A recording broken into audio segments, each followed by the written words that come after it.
तिनका था हमने सवारा, अपनी वो माटी और घर बारा। लुट रहा ये चमन अपना वतन, आंखों से अपनी लुट रहा ये चमन अपना वतन, आंखों से अपनी। संकल्प बोल के हम तो निकल पड़े, हर द्वार खोल के गगन गए विजयी भव, विजयी भव, गगन गए विजयी भव।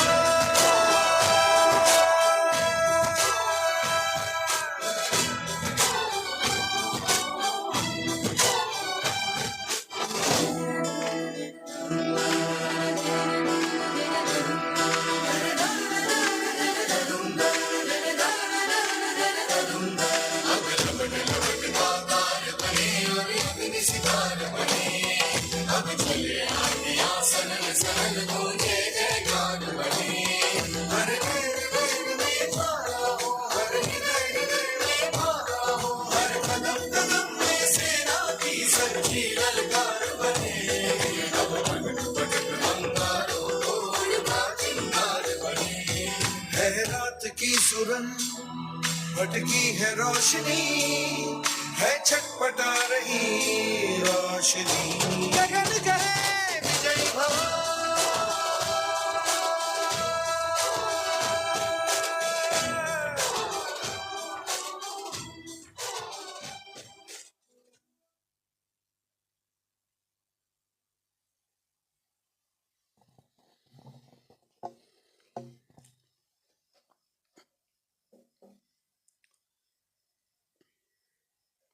ओम शांति।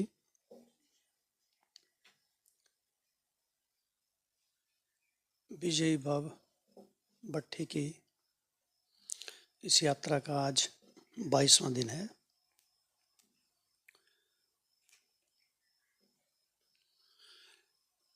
एक एक विकार जिससे आत्मा ग्रसित है, अनेक प्रकार के रोगों से पीड़ित है, उसका ये गहरा ऑपरेशन चल रहा है। सभी सर्जन बनकर अपनी अपनी क्षमता अनुसार आत्मा के अंदर से विकारों को निकालने का प्रयास कर रहे हैं। बाबा कहते 5 विकार मुख्य रूप से मुरलियों में आते हैं। 5 विकार ही रावण हैं, काम क्रोध लोभ अहंकार। लेकिन ये जो आलस्य है, जो आज का विषय है, ये सबसे घातक है। ये आलस्य के आगोश में दूसरे विकार आत्मा को बहुत पीड़ित कर देते हैं, महसूसता शक्ति खत्म हो जाती है।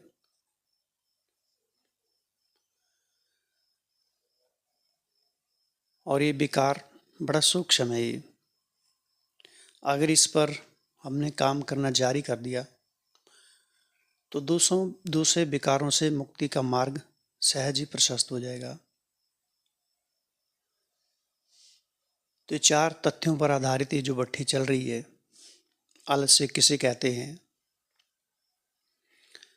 आलस्य से संबंधित बाप दादा के महावाक्य, कौन कौन सी परिस्थितियों पर आलस्य या कोई भी विकार उभरता है, और चौथी बात, उस विकार पर विजय कैसे प्राप्त करनी है।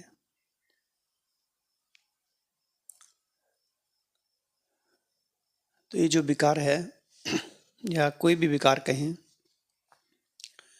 लेकिन इन पर जीत पाना आसान कार्य है, मुश्किल नहीं है। लेकिन कहीं ना कहीं हम स्वयं को मुश्किल में डाल देते हैं, हर बात को मुश्किल समझते हुए।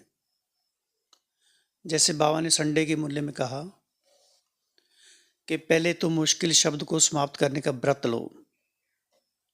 मुश्किल है नहीं कोई भी चीज़, लेकिन हम उसे मुश्किल बना देते हैं।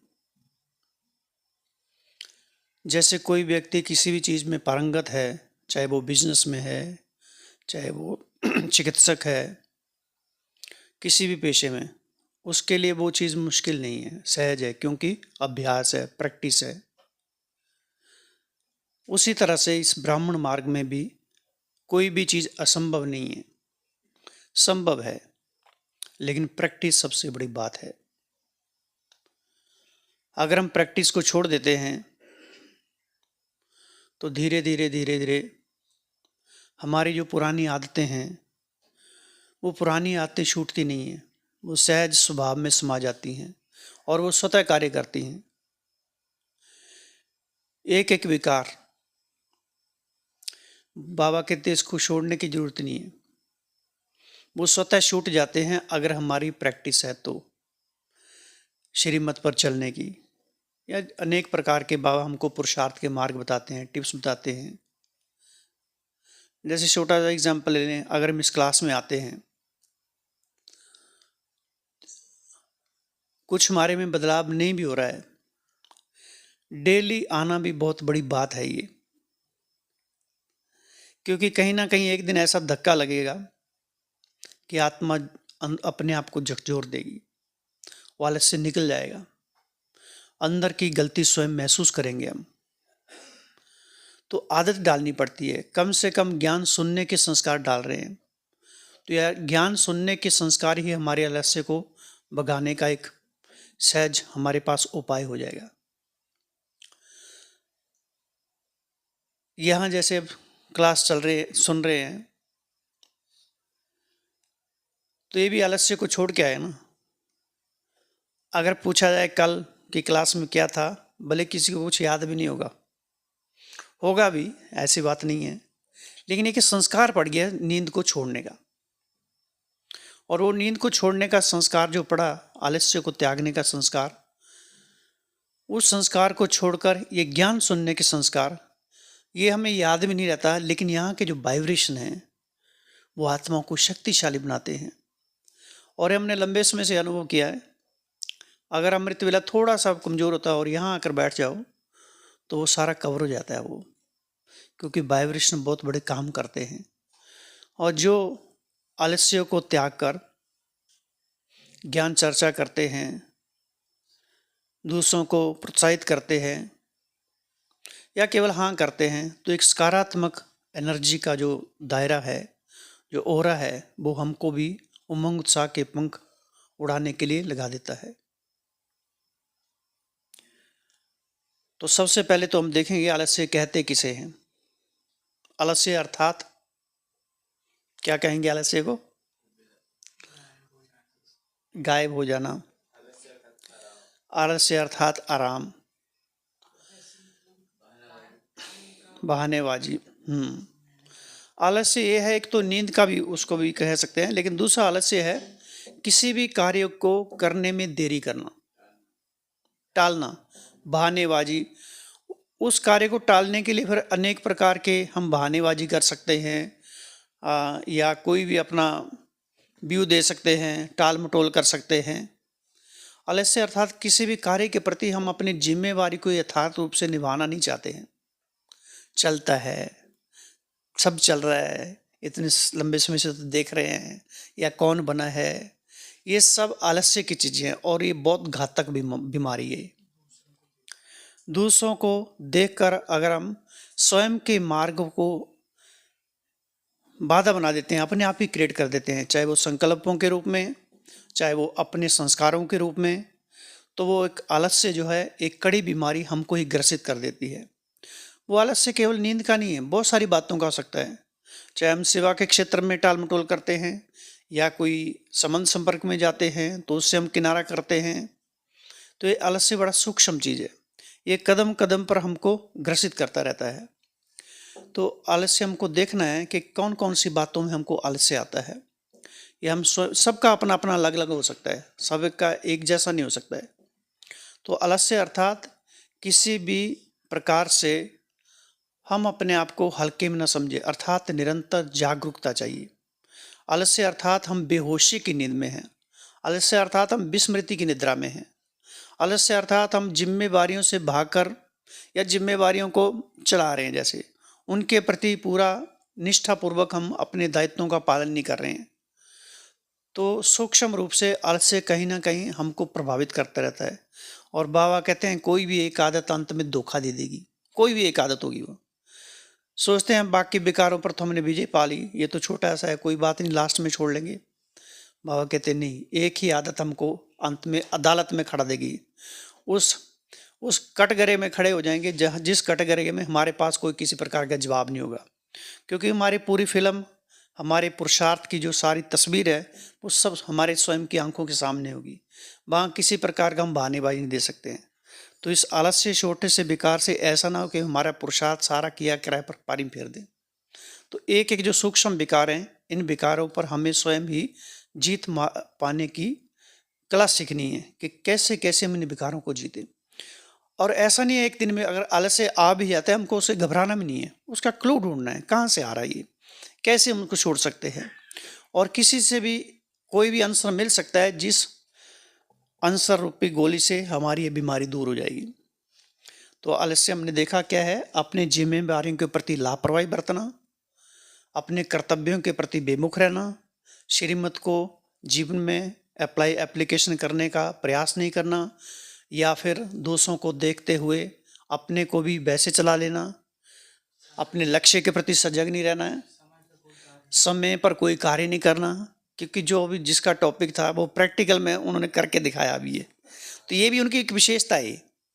अगर हम ये सोचे कि उनकी कमजोरी नहीं है, कमजोरी है, ये हमारा एटीट्यूड है, कमजोरी नहीं है, एक उनकी विशेषता है अगर उस तरीके से देखा जाए, ताकि उन्होंने प्रैक्टिकल में करके दिखाया। बोलने की जरूरत नहीं लेकिन ऐसा नहीं है, होता है, कोई भी कारण हो सकता है, कोई बीमारी हो गई होगी, कुछ भी हो सकता है, तो हम अपना व्यू ऐसे नहीं लगाएं कि क्यों नहीं आया, कैसे है, एक्यूरेट है, हर ठीक ठाक चल रहा है, हमें कैसे चलना है वो हमको देखना है। तो इससे भी हमको प्रेरणा लेनी है। अब ये वाला टॉपिक हमको कभी भूलेगा नहीं, है ना, क्योंकि मौके पर तो होता ही है। तो देखना है आलस्य से हम कहाँ कहाँ ग्रसित हैं, हमको स्वयं देखना। मुरलियों में है व्यक्त महावाक्य, आलस्य छठा विकार है ये, और ये सबसे घातक है। तो आलस्य की नींद में हम ऐसे न चले जाएं कि हमारी सारी की कमाई सारी चट हो जाए। तो ये थी आलस्य की परिभाषा। दूसरा है आलस्य से संबंधित बाप दादा के महावाक्य। आलस्य कब आता है, जब उल्लास खत्म हो जाता है तब आलस्य आता है। तो ये बाबा के महावाक्य हैं, इस पर हम थोड़ा गौर करेंगे। मुरली है 4/3/1972, 4/3/72। आलस्य भी विशेष विकार है, ये विशेष है, विशेषताएं इसमें बहुत हैं। जो पुरुषार्थी पुरुषार्थ के मार्ग पर चल पड़ा है, उन्हों के सामने वर्तमान में माया का वार इस आलस्य के रूप में भिन्न भिन्न तरीके से आता है। तो इस आलस्य को खत्म करने के लिए सदा उल्लास में रहो। कमाई करने का जब किसको उल्लास होता है तो आलस्य खत्म हो जाता है। तो एक तो है आलस्य क्यों आता है, क्योंकि हमको पता नहीं कि हमको कितनी कमाई होने वाली है, उससे हम विस्मृत हो चुके हैं। जब हमको पता चल गया कि अभी अथाह लॉटरी निकलने वाली है, पता नहीं कितना धन निकल आएगा, वहाँ कितनी खुशी हमारी उसमें इजाफा हो जाएगा, बढ़ जाएगी, तो इससे हम विस्मृत हो जाते हैं। तो बाबा कह रहे हैं तो आलस्य को खत्म करने के लिए सदा उल्लास में रहो। कमाई करने का जब किसको उल्लास होता है तो फिर आलस्य खत्म हो जाता है। कुछ लोग इधर आ जाओ, दोनों करेंगे, इधर आ जाओ, आ जाओ। अब कोई भी कार्य प्रति भी अपना उल्लास नहीं होता तो फिर आलस्य जरूर होगा, इसलिए कभी भी उल्लास को कम नहीं करना। ठीक है, इधर बैठ जाओ, बैठ जाओ, बैठ जाओ। तो कभी भी उल्लास को कम नहीं करना। जो आलस्य के वश होकर और श्रेष्ठ कर्म करने से वंचित हो जाओ। आलस्य भी कई प्रकार का होता है। अपने पुरुषार्थ में आगे बढ़ने में आलस्य बहुत विघ्न रूप बन जाता है। ये जो कहने में आता है, अच्छा सोचेंगे, ये कार्य करेंगे, कर ही लेंगे, ये आलस्य की निशानी है। करेंगे, कर ही लेंगे, हो ही जाएगा, लेकिन नहीं, करने लग पड़ना है। गे नहीं, माना करना तो करना ही है, आज नहीं तो कल भी करना पड़ेगा, करना तो है ही है। इसलिए एक पोइम होती थी हमको चौथी क्लास में, करना है जो काम उसे आज अभी कर डालो, कल का क्या भरोसा है। आने वाले संडे की मुरली में भी है एक पैराग्राफ, पार्टी से मुलाकात, स्वयं और स्वयं का कोई भरोसा नहीं है, कभी भी कुछ भी हो सकता है। अब तुरंत अवतारित हो गए स्वयं प्रैक्टिकल में तो आलस्य करेंगे, फलाना करे तो हम भी करेंगे, आज सोचते हैं कल से करेंगे, ये कार्य पूरा करके फिर ये करेंगे, ऐसे ऐसे संकल्प ही आलस्य का रूप है। जो करना है अभी करना है, बाबा करना है, कह रहे जो करना है वह अभी करना है, जितना करना है वह भी अभी करना है। बाकी करेंगे, सोचेंगे, इन अक्षरों में पिछाड़ी में ग आता है ना, तो ये शब्द हैं बचपन की निशानी। छोटा बच्चा क्या करता है, ग करता रहता है, तो हम छोटे बच्चे नहीं हैं अभी। तो ये है अलवेलेपन की निशानी। इसलिए कब भी आलस्य का रूप अपने पास न आने ना देना, और सदा अपने को उल्लास में रखना, क्योंकि निमित्त बनते हो ना, निमित्त बने हुए सदैव पुरुषार्थ के उल्लास में रहते हैं, तो उन्हें देख और भी उल्लास में रहते हैं। तो हमको पढ़ाने की जरूरत नहीं है, किसी को सुनाने की जरूरत नहीं है, केवल हमें देख कर दूसरे उल्लास में आ जाए, जैसे हम इनको देख के उल्लास में आ गए अभी, है ना, प्रैक्टिकल में। तो चलते चलते पुरुषार्थ में थकावट आना, या चलते चलते पुरुषार्थ साधारण रफ्तार में हो जाए, ये किसकी निशानी है। विघन ना हो लेकिन लगन भी श्रेष्ठ ना हो, तो भी उसको आलस्य कहेंगे। जीवन में कोई विघन नहीं है लेकिन उल्लास भी नहीं है, तो उसको भी क्या कहेंगे, आलस्य कहेंगे। लगन भी नहीं है तो आलस्य कहेंगे। कई ऐसे अनुभव करते हैं, विघन भी नहीं है, ठीक भी चल रहे हैं, लेकिन लगन भी नहीं है, अर्थात उल्लास व विशेष कोई उमंग नहीं, तो ये भी निशानी आलस्य की है। आलस्य अनेक प्रकार का है, ये तो बहुत लंबा टॉपिक है।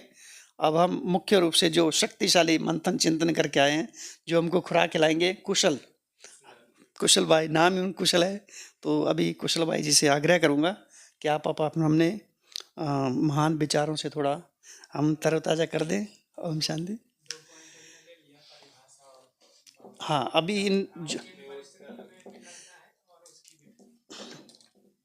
अभी आपके ऊपर अर्पित हम करते हैं, तो आप थोड़ा आराम कर दीजिए। Sorry, thank you. Very good. ओम शांति। मेरे को टाइम का पता नहीं था। हाँ, उस पर लिखा हुआ था, वैसे कोई बात नहीं, मेरे को अभी लगा पता चल गया ना आगे से, तो 2-4 दिन बाद फिर आपका रख देंगे। जी। अब मेरा टॉपिक था आलस्य वाला, और मेरे साथ ही अभी स्टार्ट हो गया। पहले मेरे को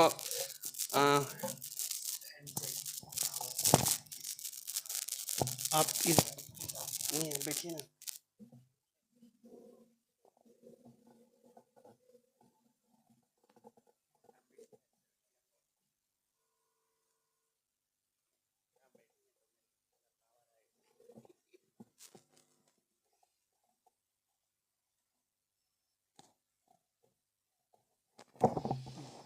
ओम शांति। तो आज का टॉपिक था आलस्य का। तो मेरे को पहले, हम तो टाइमली सब करते हैं, तो मेरे को ये फील नहीं था कि मेरे अंदर भी कुछ ऐसा मना हो सकता है। तो मतलब मेरे को जब टॉपिक मिला है ना, तो फिर हमने सोचने लगे कि ये कैसे, मना इसके बारे में हम क्या करेंगे, मेरे अंदर ये है क्या क्या चीज़। तो फिर पहले, तो इससे पहले तो हम हर टाइम, मतलब मेरा जो पूरा काम रहता है वो पूरा हम टाइमली करते हैं, लेकिन हम सोचते नहीं थे कि ऐसा कोई भी, मतलब सुनते तो हैं कि आलस्य होता है सब, है ना, और देखते भी हैं। तो फिर मना लगा कि एक को मना टॉपिक मेरे अंदर भी हो। तो फिर हम तो जिस दिन मेरे को टॉपिक मिला उस दिन हम मना बस उसके बारे में पढ़ा, थोड़ा सा पढ़ा, सारे टॉपिक्स है ना। फिर सोच रहे थे कि ये मेरे अंदर क्या क्या है इसके, मना ये इस टॉपिक के बारे में। तो फिर हम देखे कि हर काम तो हम जो भी हम मना पूरा टाइम बना लेते हैं। आगे इन्होंने टाइम के ऊपर बात कराई थी, हर काम टाइम पर करते हैं, पहले से अपना टाइम टेबल बना के रखते हैं। नहीं, टाइम तो हम बना के ही रखते हैं, पूरा साल भर का टाइम बना के रखे हम। तो उसमें मतलब सबको अलग अलग टाइम हमने बांटे हुए हैं ना, तो उसके हिसाब से हम करते हैं। तो भी मेरे को लगा कि इसमें मतलब कुछ तो होगा जो मतलब मेरे को उसके बारे में जानने को मिलेगा, और फिर अगर वो चीज़ होगा तो हम उसको दूर करेंगे।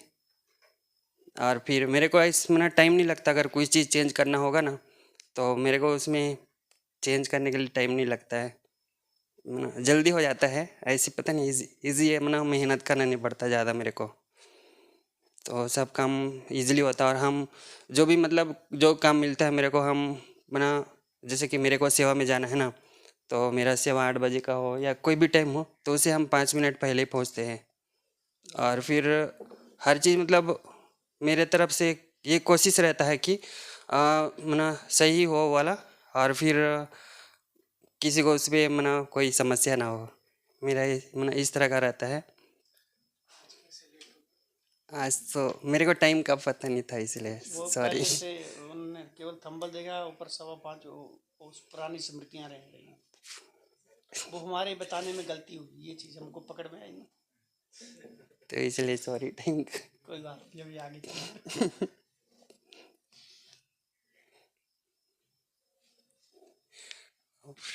क्या आलस्य कहाँ कहाँ उभरता है, ये दो बातें रहेगी, और विजय कैसे प्राप्त करनी उस पर। जी ठीक है। जैसे कि आलस है ना, तो देखते हैं कि मतलब हम कोई काम करते हैं ना, जैसे कि हमको सुबह उठना है, हम अपना प्रैक्टिकल बताएंगे है ना। जैसे सुबह उठते हैं तो कभी कभी होता है लेट हो जाता है कभी सोने में, या फिर थके हुए रहेंगे, तो फिर उसमें लगता है कि हम सुबह नहीं उठेंगे। हाँ, और फिर आज नहीं उठना है, इससे मतलब हो जाता है कभी कभी। तो फिर उठने के लिए कि बहुत सारे विधि अपनाते हैं, कभी अलार्म लगाएंगे है ना, और कुछ भी करेंगे वो तो हाँ।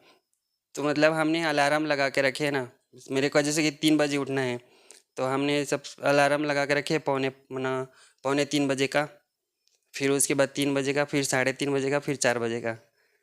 तो वो ये हमने ये रखा है इसलिए कि मेरे को मिस नहीं करना है, तो इसलिए हमने उसमें टाइम रखा है। तो जो भी टाइम अगर 2:45 का होता है, चलो उसमें अलार्म चालू है, बंद कर दिया, फिर सो गया।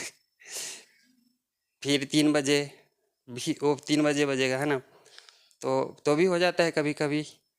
और फिर उसके बाद 3:30 का, फिर 3:30 बजे फिर सोच लेते कि अब उठना ही है, फिर उसके बाद उठ जाते। फिर कभी हो जाता है कि लेट है ना, तो इसलिए हमने 4 बजे का भी रखा है। तो 4 बजे अगर लेट भी हो गया ना, तो 4 बजे उठना ही है। और फिर उसके बाद फाइनल है हमारा 4 बजे। हाँ लेकिन हम कोशिश करते हैं कि 3 बजे हो जाए। तो इसलिए फिर उस टाइम में फिर हो जाता है। फिर उसके बाद टाइम मतलब और जो भी काम करने रहता है हो जाता है सब है ना। तो हम इसमें देखते हैं कि मेरे अंदर हमने देखे कि जो भी काम हो रहा है वो पूरा रूप कोई भी, जैसे कोई लिखना है, कुछ पढ़ना है, तो हम छोड़ देते हैं कि मतलब ये काम आधा हुआ नहीं हुआ पूरा, तो फिर दूसरे दिन के लिए छोड़ देते हैं हम। फिर वो धीरे धीरे क्या होता है कि इकट्ठा होते जाता है, और फिर वो पूरा फिर सोचते हैं कि नहीं संडे आएगा फिर उस दिन हम कर लेंगे, इग्नोर करते रहते हैं। हाँ उसको फिर वो क्या होता है इकट्ठा होते जाता है इतना सारा है ना। और फिर हमारी ही उसमें मेहनत हमको ही करना पड़ेगा उसमें, और फिर उसमें टाइम भी ज़्यादा देना पड़ेगा, और फिर ज़्यादा देरी तक हम उसके बारे में सोचेंगे, और फिर हमको फिर ज़्यादा लगेगा वो। तो उसमें क्या क्या जो भी अपने को जैसे पढ़ने का है या कोई सेवा करने का दिया है ना, या लिखने का दिया है, तो उस जिस दिन मिला है हमको उसी दिन हम करें, तो फिर क्या होता है कि हमारे लिए इजी हो जाता है, और इसको हम रिवाइज भी कर सकते हैं। अगर हम उसको इकट्ठा करके रखें तो हमारे लिए फिर बहुत सारा भारी हो जाएगा है ना, और फिर हम दूसरे काम हम करना चाहेंगे वो भी पूरा नहीं होगा। हर दिन हर टाइम हर सेकंड हमारा मन चेंज होते रहता है, और फिर हम हर दिन नया नया काम आएगा, जैसे हमने आज काम जो हमको मिला है ना, वो काम फिर दूसरे दिन के लिए दूसरा काम आ जाएगा ना। और जो हमारा रेगुलर बना है काम, वो तो हम पूरा टाइमली हम उसको करेंगे। लेकिन हमको जो हर रोज़ का काम मिलता है, हर रोज़ मना समय, हर रोज़ मना हर चीज़ चेंज होते रहता है हर दिन। अचानक भी कई काम आ हाँ, जाते हैं। तो भी कभी भी काम आ जाता है। तो इसलिए मतलब पहले से जो हमको काम मिला है ना, उस दिन हम कर लेना, तो फिर हमारे लिए इजी हो जाता है। तो फिर हम ही हल्का होंगे उसमें, तो हमारे लिए ही वो फ़ायदा होगा, है ना। तो जितना हम खुद अपने लिए करेंगे, तो फिर उसको हम दूसरों को भी बताएंगे, तो भी वो उसको इजी से फॉलो कर सकता है। तो फिर हम ऐसे करते रोज़ की, मेरे को जो भी काम मिल मना रहता है, जो भी अपना पर्सनल है ना, पढ़ाई का फिर या फिर जो भी सेवा है, उसको हम उसी टाइम पे पूरा करने की कोशिश करते हैं और करते हैं। और फिर हो सकता करना ना पड़े। वो इजी हो जाता है बाकी बाद के लिए भी। और फिर दूसरा काम रहेगा, वो भी पूरा हो जाता है जल्दी। और ये अलग से फिर और कैसे आता है? जैसे किसी के संग में रहते हैं तो तब भी अलग से आ सकता है। हाँ, जैसे कहीं हम जा रहे हैं ना, तो फिर वो बोलते रहेगा, कुछ भी सुने, कुछ भी बोले, है ना, तो हम तो सुनेंगे। फिर उसके बाद बोरिंग हो जाएंगे, हम फिर सो जाएंगे। तो फिर बाबा ने हमको तो ज्ञान दिया है ना, हमको जिम्मेवार दिया है बाबा, कि मतलब आप ही पूर्वज हो। नहीं, तो हमारा जिम्मा है कि मतलब अगर हम खुद अलर्ट रहेंगे, हम हर तरह से बाबा तो हमको बहुत सारे दिया है ना, ज्ञान जो दिया है, एक विधि जो हर टॉपिक के लिए बिल्कुल बिल्कुल, बहुत सारे पुरुषार्थ के मार्ग बताए हैं, उनसे निकलने के तरीके। पुरुषार्थ माने आलस्य से मुक्त कैसे हो, विजय कैसे प्राप्त करें? ठीक है। जैसे आलस्य होता है ना, जैसे एक हाँ, एग्जाम्पल बताते हैं ना, जैसे मोहम्मद गौरी और राणा भीमसेन, है ना, और जो सोमनाथ है ना, वहाँ पे वो लोग लड़ाई चल रहा था, लड़ाई हुआ, है ना। तो राणा भीमसेन तो जीत जाता, लेकिन वहाँ का जो पुजारी था ना, उसने दरवाज़ा खोल दिया, तो फिर उसमें हार गए वो। राणा राणा भीमसेन तो जीतता, लेकिन वहाँ का जो पंडित पुजारी था, उसने दरवाज़ा खोल दिया, तो फिर राणा भीमसेन हार गया वहाँ से। तो हमारे अंदर भी ऐसा ही है कि हम कोई चीज़ अच्छा करना चाहते हैं, तो फिर हमारे अंदर कि जो काम हमको कोई अच्छा चीज़ रहेगा, है ना, हम उसको करना चाहेंगे, तो अचानक कुछ जैसे कि लगेगा कि दूसरा काम आ जाएगा, या फिर हमको नींद जैसे लगेगा या थकावट लगेगा, उस तरह के तो वो उस तरह से हमारे अंदर वो फील होगा, फिर हमारा काम और रुक जाता है। तो वैसे ही बाबा ने हमको मतलब बहुत सारे टॉपिक्स दिए हैं, जैसे कि अ, हमको खुद याद दिलाए, है ना, हम जैसे हम खुद हमको याद है, सम्मान दी है बाबा ने, है ना, कि तुम शक्तिशाली हो, आत्मा राजा हो, है ना। तो हमको अगर ये सब टॉपिक्स याद रहेगा ना, तो हमको फीलिंग होगा अंदर से कि हम जो करना चाहते हैं तो हम तो वही हैं। तो फिर हम अंदर से हमारे अंदर वो फीलिंग रहेगा, तो हमको जो भी काम हमको करने को मिलेगा, तो हमको इजी होता हो। अगर हमको फील ही नहीं होगा उस चीज़ का, कि जैसे कि हम तो यहाँ पे बाबा ने हमको जो ज्ञान दिया, पूरा विश्व को परिवर्तन करने के लिए दिया है ना, तो सबसे पहले तो हम अपने अंदर में उसको लेके आएंगे, तब हम दूसरा को हम परिवर्तन कर सकते हैं। नहीं तो फिर हम बोलते रहेंगे ज्ञान से, तो बोलने के लिए बहुत सारे पॉइंट है ना, अगर हम पॉइंट तो दे देंगे, लेकिन हम खुद प्रैक्टिकल नहीं करेंगे, तो फिर हमारे उसको भी प्रभाव नहीं पड़ेगा। मन अपने सोमान में स्थित रहे, सोमान की आग जला कर रखें, है ना। नहीं मन अपने हमको कर्तव्य को भूल जाते हैं, इसलिए आलस्य आ जाता है। हाँ, फीलिंग नहीं होता को उस चीज़ का हमको। अगर हमको फीलिंग रहेगा कि हम तो एक विशेष आत्मा है, हमको हम बाबा ने हमको विशेष में से विशेष चुना है, हम वो चीज़ भूल जाते हैं। तो फिर जो हमको कार्य मिला है तो वो फिर हमको याद नहीं आता है। मैं एक पॉइंट बताऊं? हाँ जी। जब सुबह अपनी दिनचर्या सेट करते हैं और बाबा को सुबह अर्ली मॉर्निंग अमृत वेला जब अपनी दिनचर्या बता देते हैं, दे देते हैं और दृढ़ता से संकल्प करते हैं, तो उससे जो आलस्य का विकार है ना, उस पे हम विजय प्राप्त कर सकते हैं। हाँ, सवेरे सवेरे बाबा के सामने अपनी बाबा दिनचर्या के रख सामने दो। पूरा चार्ट दे दें कि बाबा आज मुझे दिन भर में ये कार्य करने हैं, ये मेरा आज का चार्ट है। तो बाबा की मदद भी मिलती है उसमें और फिर आलस्य अलबेलापन नहीं आता। दूसरी चीज, चेक और चेंज जब हम करते हैं, जो मैंने मॉर्निंग में चार्ट लिया या बाबा के सामने रखा, उसको फिर दिन भर में मैं चेक करती हूँ बीच बीच में कि मैंने ये करना था, अभी तक हुआ है नहीं हुआ। और साथ साथ बाबा को जब हम बताते हैं तो वो स्वतः और सहज हो जाता है। तो जो बताया थैंक यू, अच्छा है। उन्होंने बोले कि अब बाबा के सामने हमने जो भी रखते हैं दिनचर्या का, तो इजीली मना पूरा हो जाता है। और चार्ट और चेकिंग भी करते हैं, तो उसमें भी हमको ध्यान रहता है कि जो कार्य करते हैं वो पूरा करने के लिए आगे मना मदद मिलता है उससे भी। आज बाबा ने बोला ना, करण करावनहार बाबा भी है और माया भी है। अभी तुमको किसको साथ रखना है? तुम चूज बाबा है। हाँ, कर्ण करावनहार बाप भी है तो माया भी है साथ साथ में, बोला मुरली में आज इस स्लोगन में, मुरली के अंदर में। तो बहन जी का कहना है कि अमृत वेले एक हम अपना दिनचर्या तैयार करें और उस दिनचर्या को बाबा के आगे रख दें, वो तो उसमें बाबा की मदद भी मिलती है और वो कार्य समय पर पूरा हो जाता है।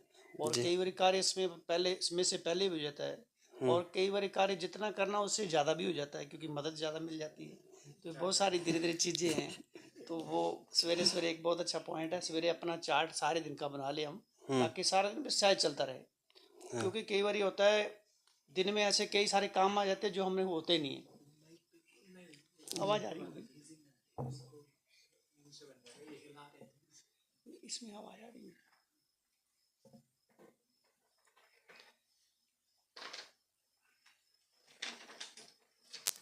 अभी 3 स्पीकर बिठाएंगे इधर।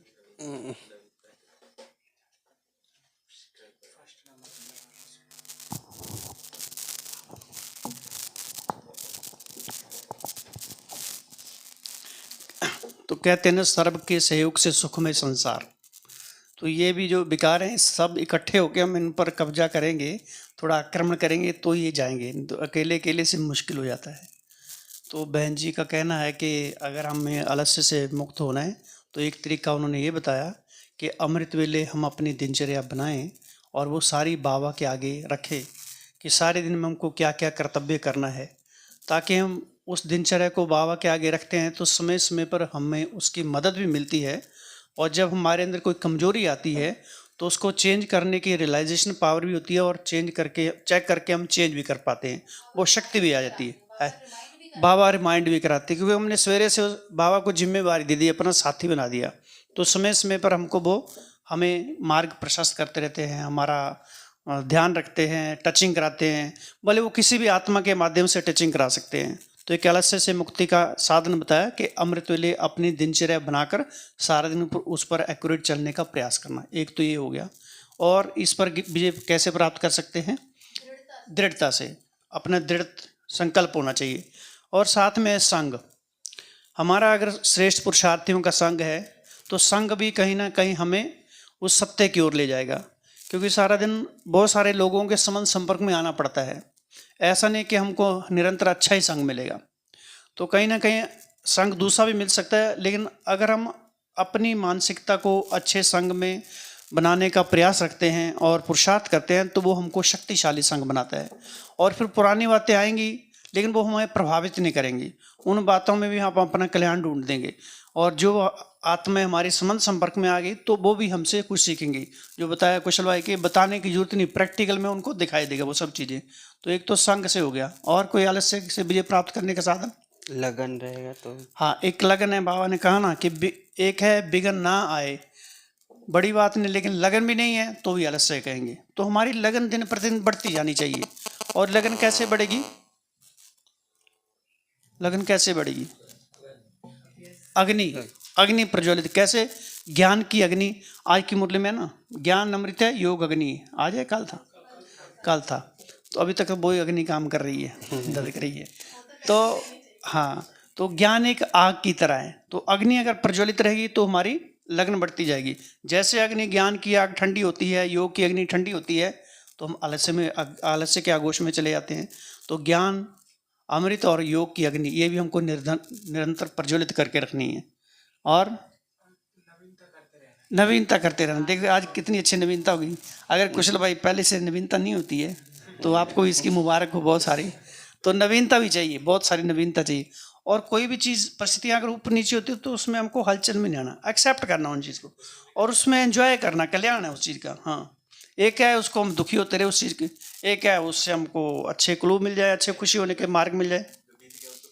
जिसको बदल नहीं सकते हम, बीत गया। तो अपने जीवन को हल्का भी रखना कहीं ना कहीं। ऐसा नहीं कि सारा कुछ हमारे अनुकूल ही होता रहेगा, नहीं, बदलना है उसको।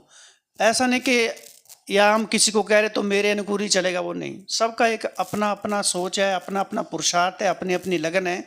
हो सकता है हमारे सामने कोई कम कर रहा है, लेकिन जब हमारे से परे तो हमारे से ज़्यादा कर रहा है वो, क्योंकि समय और परिस्थितियाँ ऐसी आ गई तो उसमें कुछ कर नहीं सकते। इसलिए हर एक के पार्ट को भी यथार्थ समझना है और अपनी जिम्मेवारियों को अगर हम लिख के सामने रखेंगे सारे दिन में हमको क्या क्या काम करना है, क्योंकि हम बीच बीच में भूल जाते हैं, तो भी हम आलस्य से मुक्ति प्राप्त कर सकते हैं। और चित्रकारी करें, ऐसे आर्ट देखो, आलस्य आ ही नहीं सकता है। और हाँ, जो चीज़ अपने अंदर जो अवेलेबिलिटी है, कोई योग्यता है, विशेषता है, उस विशेषता को और निखारें और निखारें और उसमें अपने आप को इन्वॉल्व रखें। सेवा में बिजी रहें। अगर हमारे पास थोड़ा भी टाइम है, कहीं ना कहीं हम सहयोग दें, कहीं ज्ञान सुनाएं, स्थूल सेवा करें, कोई भी सेवा कर सकते हैं। परसों का संडे का स्लोगन था ना, कौन सा स्लोगन था?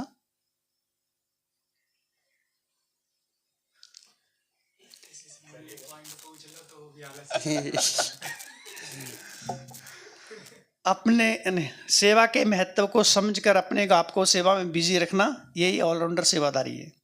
तो कोई भी सेवा हो सकती है, ऐसा नहीं कि हम विशेष उसी सेवा में लगे रहे, उस सेवा से सीखना है। पता नहीं जो हम सेवा कर रहे हैं इसके अलावा हमारे अंदर कौन सी ऐसी विशेषता है जो विशेषता इस सेवा से भी हमको आगे बढ़ा दे कोई। तो सेवा के महत्व को जाना, किसी प्रकार से मनसा वाचा कर्मणा संबंध संपर्क दृष्टि वृत्ति कृति, बहुत प्रकार की सेवा है। सेवाओं को तो अथाह खजाना है। और ठीक है, बाबा ने हमको बहुत सारे पॉइंट दिए हैं, जैसे कि मेडिकल क्षेत्र में है ना, कोई भी हो मेडिसिन, हर बीमारी का मेडिसिन अलग अलग होता है। और आयुर्वेदिक में भी देखो धन्वंतरी है ना, उसमें भी बहुत सारे हैं। और हमारे बुजुर्गों ने है ना, बड़े नाना नानी सब, कुछ सर्दी होता है, खांसी होता है, तो उसके लिए हर मना ये काढ़ा पियो तो सर्दी से ठीक हो जाएगा। तो बाबा ने हमको भी ऐसा पॉइंट दिए हैं कि ज्ञान का है ना, ज्ञान में भी पॉइंट देते हैं हर रोज़ पॉइंट। हमको जो पॉइंट अच्छा लगता है हम उसको नोट करते हैं, तो उसको हम प्रैक्टिकल में लाते हैं, तो हमारे अंदर जो भी रहता है वो धीरे धीरे मना दूर होता है। तो इसी तरह से बाबा ने हमको बहुत सारे पॉइंट दिए हैं, जिसमें कई मतलब अर्क है, काढ़ा है, ज्ञान का पॉइंट। तो मना इस तरह से हमको हर बीमारी का बाबा ने पॉइंट तो दिया है, तो उसको हम मना वैसे वैसे हमको उस अनुभव होता है उसका, है ना, कि हमको बाबा ने ये मना परिस्थिति के लिए हमको ये चीज़ बताया है ना, और फिर हम हर परिस्थिति के लिए हर मना पॉइंट दिए हैं बाबा। तो इस तरह से मतलब इस ज्ञान को हम लौकी के साथ ऐसे जोड़ें। अगर कोई दवाइयों का काम करते हैं, आयुर्वेदिक का कोई काढ़े की वो पड़ी है डिब्बी, तो बाबा हम ये सोचे बाबा ने ज्ञान का काढ़ा दिया है। अब ज्ञान को काढ़े से रिलेट करें कि काढ़े में क्या क्या चीज़ें होती है। हाँ, वो दवाई जो है शरीर के रोगों से मुक्ति करेगी, ऐसे आत्मा को रोगों से मुक्त करने के लिए बाबा ने ज्ञान का काढ़ा दिया है। अब उस काढ़े में क्या क्या डालना है, कितनी आग जलानी है, कौन से पतीले में रखना है, वो खुद को देखना है उसमें। हाँ जी, तो एक तो काढ़ा पिला दिया, और हाँ, ज्ञान के हर पॉइंट में हर समस्या का समाधान है। टैबलेट भी होती है ना, मल्टीविटामिन, मल्टीविटामिन स्टेटस पर डाली थी। एक ही टैबलेट में बहुत सारे विटामिन होते हैं। तो ज्ञान की भी ऐसी गोलियां हैं। अगर एक ही ज्ञान के पॉइंट को हम चारों तरफ से देखें, क्या हमारा दृष्टिकोण होता है, कई बार ज्ञान को हम एक ही दृष्टि से देखते हैं, लेकिन उस ज्ञान के पॉइंट को घुमा घुमा के देखना है, क्योंकि उसमें हर एक की समस्या समाधान अलग अलग तरीके से होता है। जैसे आप ज्ञान का पॉइंट इधर से आपको दिख रहा है, लेकिन समस्या का समाधान आपका इधर है, तो आपको घूम के इधर आना पड़ेगा।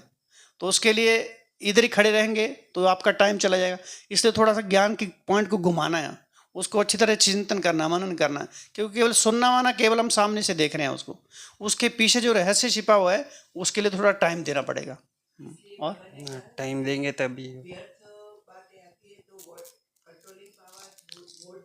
हाँ, अगर व्यर्थ बातें आती तो उसको हमको कैसे चेंज करें, ये भी एक कला सीखनी है।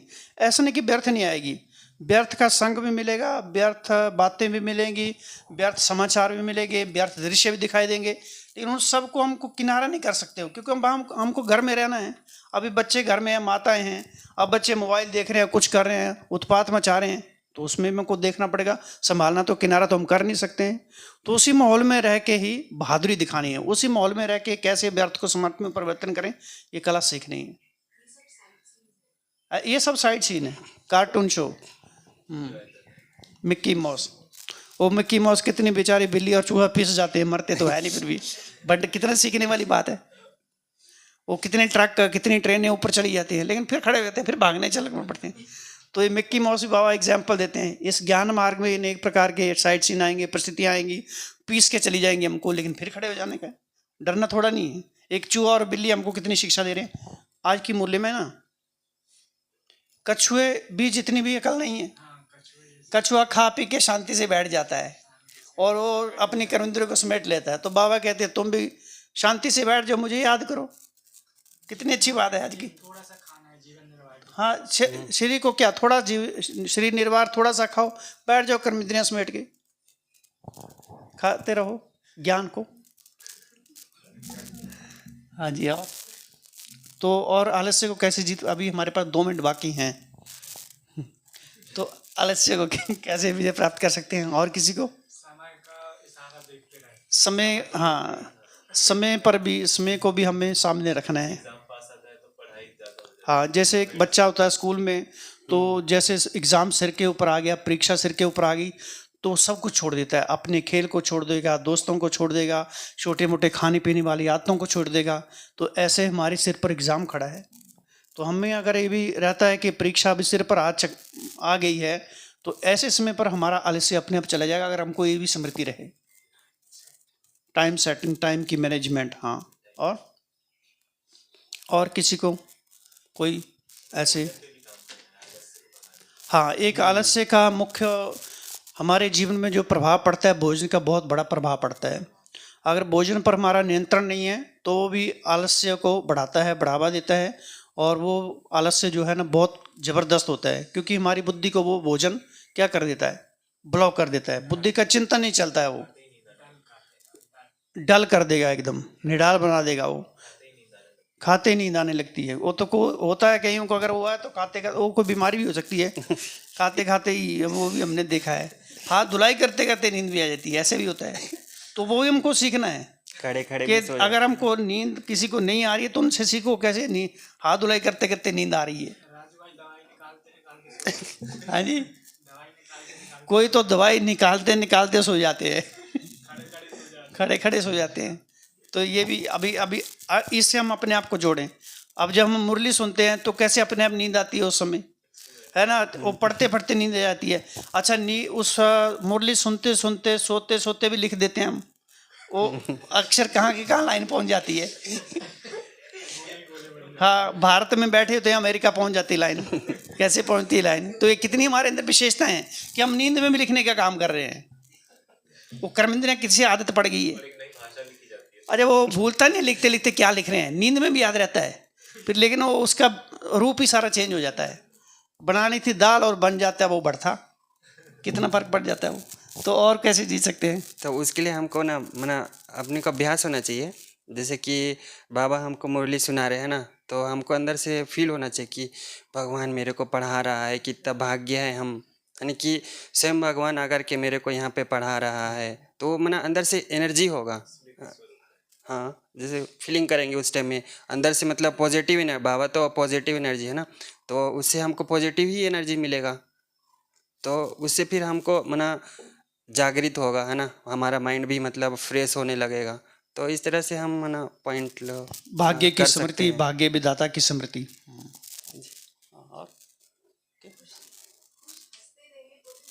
हाँ, अगर बिना मतलब के खुश रहो तो भी मूड फ्रेश रहेगा। एक तो है कि मौका मिले खुशी का, वो बड़ी बात नहीं है, लेकिन बिना मतलब के खुश रहो, ये सबसे बड़ी विशेषता है। आज संडे की मुरली में था ना, तो संडे की मुरली में क्या था, जब तक जीना है तब तक खुश रहना। तुम्हारी की खुशी को कोई भी चुरा नहीं सकता। कोई माया किसी न किसी रूप में खुशी को चुराने आएगी, लेकिन तुम्हारी खुशी कोई नहीं चुरा सके। ये दृढ़ संकल्प करना। पुरुषार्थ नहीं हो तो भी खुश रहना, ये बड़ी विशेषता है। तो धीरे धीरे पुरुषार्थ अपने आप ही होता रहेगा। ओम शांति बोलो। ओम शांति। थैंक ओम यू। शांति। हाँ, पहले याद कर लेते 2 मिनट।